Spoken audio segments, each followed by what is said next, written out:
देश में नई सरकार का गठन होने जा रहा है और संभवतः 9 जून को प्रधानमंत्री के रूप में तीसरी बार नरेंद्र मोदी शपथ लेने जा रहे हैं।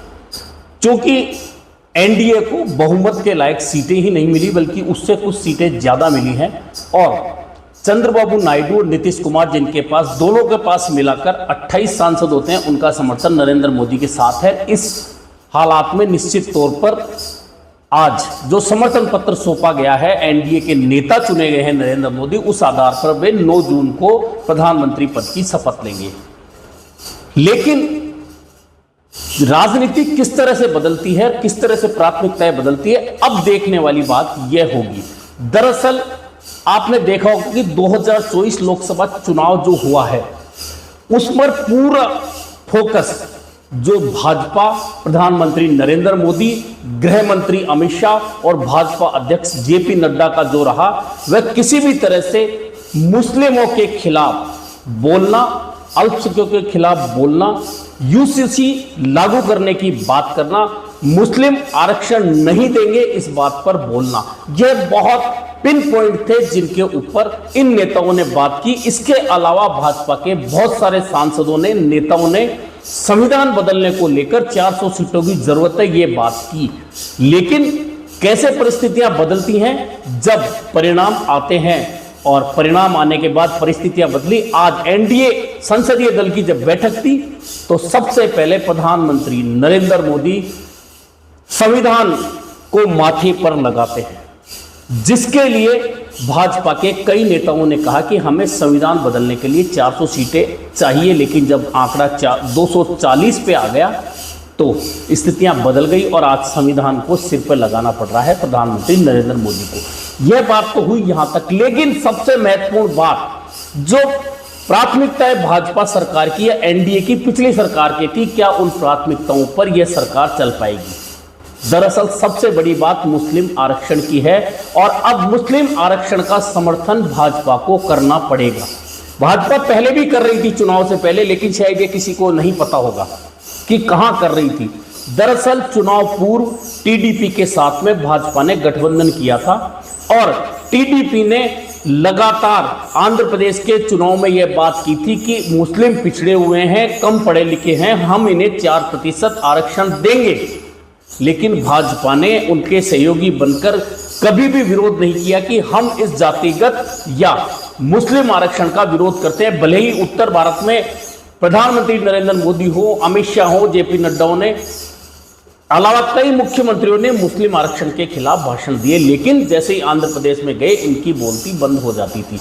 अब चूंकि आंध्र प्रदेश में टीडीपी की सरकार बन रही है, चंद्रबाबू नायडू वहां के मुख्यमंत्री बनेंगे और वे 4% आरक्षण मुस्लिमों को देंगे क्योंकि उनका वादा था। ऐसे में क्या भाजपा अब मुस्लिम आरक्षण को समर्थन नहीं करेगी? तो कुल मिलाकर भाजपा अब जब गठबंधन सरकार बनाने की स्थितियां आई है तो किस तरह से अपनी प्राथमिकताएं बदलेगी? सबसे बड़ी प्राथमिकता यही होगी कि जिस तरह से माहौल बनाकर ध्रुवीकरण का प्रयास किया गया इस पूरे चुनाव में, हालांकि ध्रुवीकरण नहीं हुआ, इसका अब फायदा क्षेत्रीय दल उठाएंगे, छोटे दल उठाएंगे, गठबंधन में शामिल होने वाले दल उठाएंगे, सौदेबाजी करेंगे। क्योंकि दो ही चीजें पिछली एनडीए सरकार के पास थी जिनके दम पर प्रधानमंत्री नरेंद्र मोदी ने किस तरह से दूसरे दलों पर दबाव बनाया। अब पहली बात तो यह है कि अब भाजपा को मूक समर्थन मुस्लिम आरक्षण को देना पड़ेगा। दूसरा, यूसीसी को लागू करने की बात थी 100 दिन की कार्य योजना में, क्योंकि मुस्लिम अगर आरक्षण की बात हो रही है तो अब यूसीसी को लागू करना किसी भी स्थिति में संभव नहीं होगा, क्योंकि इसका समर्थन चंद्रबाबू नायडू नहीं करेंगे और क्योंकि उनके पास 16 लोकसभा सांसद हैं, ऐसे में भाजपा उनका विरोध कभी मोल नहीं लेना चाहेगी। इसके अलावा प्राथमिकताओं की बात करें तो बहुत सारी प्राथमिकताएं जो बदलनी पड़ेंगी। गठबंधन सरकार है, भले ही जब दूसरे गठबंधन बने तो उन्हें ठगबंधन कहा गया हो, लेकिन अब 16 से 18 दलों का गठबंधन बनाकर एनडीए में प्रधानमंत्री के रूप में नरेंद्र मोदी शपथ लेने जा रहे हैं। इसके अलावा असली मुद्दा तो वो है जो दबाव की राजनीति पूरे 5 साल की गई, उसका सबसे बड़ा ईडी, और आज ईडी वाला मंत्रालय यानी गृह मंत्रालय लेने को लेकर टीडीपी और जेडीयू, इसके अलावा लोकसभा अध्यक्ष पद लेने को अब शपथ ग्रहण के बाद में खींचतान शुरू होने वाली है। बाकी मंत्रालय किसको क्या मिलेगा, कितने मंत्री किसे मिलेंगे, अलग मैटर है, लेकिन महत्वपूर्ण यह है कि गृह मंत्रालय किस पार्टी के खाते में जाएगा, क्योंकि यही गृह मंत्रालय है जिसके अंडर ईडी आती है, प्रवर्तन निदेशालय। प्रवर्तन निदेशालय, यही ईडी के छापे, यही ईडी का डर जो विपक्ष के तमाम नेताओं को दिखाया गया, प्रदेशों में सरकार गिराने के लिए दिखाया गया और सरकार बदलने के लिए दिखाया गया। अब गठबंधन दलों की नजर ईडी वाले मंत्रालय पर है, गृह मंत्रालय पर है, रेल मंत्रालय पर है, वित्त मंत्रालय पर है, लोकसभा अध्यक्ष पद पर है, क्योंकि लोकसभा अध्यक्ष पद भी बहुत महत्वपूर्ण भूमिका तब हो जाती है जबकि छोटे दलों के सांसद पाला बदलते हैं, उस समय लोकसभा अध्यक्ष की भूमिका सबसे महत्वपूर्ण होती है। ऐसे में अब गठबंधन सरकार के प्रधानमंत्री के तौर पर क्या नरेंद्र मोदी उन्हीं प्राथमिकताओं को आगे बढ़ा पाएंगे जो वे 2024 के लोकसभा चुनाव कैंपेन में बात कर रहे थे, चाहे यूसीसी हो, सीएए हो, मुस्लिम आरक्षण का विरोध हो।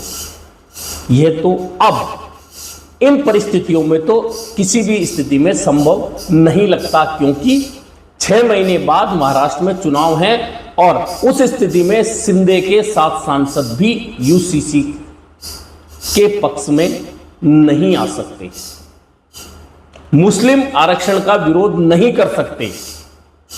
ऐसे में सबसे पहला कदम जो भाजपा पीछे खींचेगी वह होगा मुस्लिम आरक्षण का विरोध की बजाय मूक समर्थन करना। बहुत सारे लोग मेरी इस बात से इत्तेफाक नहीं रखेंगे, लेकिन अभी शुरुआत है, आगे आगे देखते जाइए होता है क्या, क्योंकि अगले 6 महीने किसी भी गठबंधन सरकार के लिए बहुत मुश्किल के होते हैं, और अगर शुरुआती 6 महीने से 1 वर्ष तक वह गठबंधन सरकार सहजता के साथ आगे बढ़ जाती है तो आगे बहुत सारी परेशानियां नहीं होती। और अब तो चूंकि बड़े प्रदेशों में चुनाव सामने हैं जिनमें महाराष्ट्र सबसे महत्वपूर्ण है, ऐसे में यह गठबंधन सरकार अगले 6 महीने की कार्य योजना किस प्रकार बना के चलेगी, किन मुद्दों पर हाथ पीछे खींचेगी, कौन से नए मुद्दे सामने आएंगे, यह भी बहुत महत्वपूर्ण होने वाला है। इसलिए अगले 6 महीने की भारतीय राजनीति में जो बदलाव आने वाले हैं उस पर आप भी नज़र रखिए, हम भी नज़र रखते हैं। नमस्कार, फिर मिलेंगे नए मुद्दे पर चर्चा के साथ।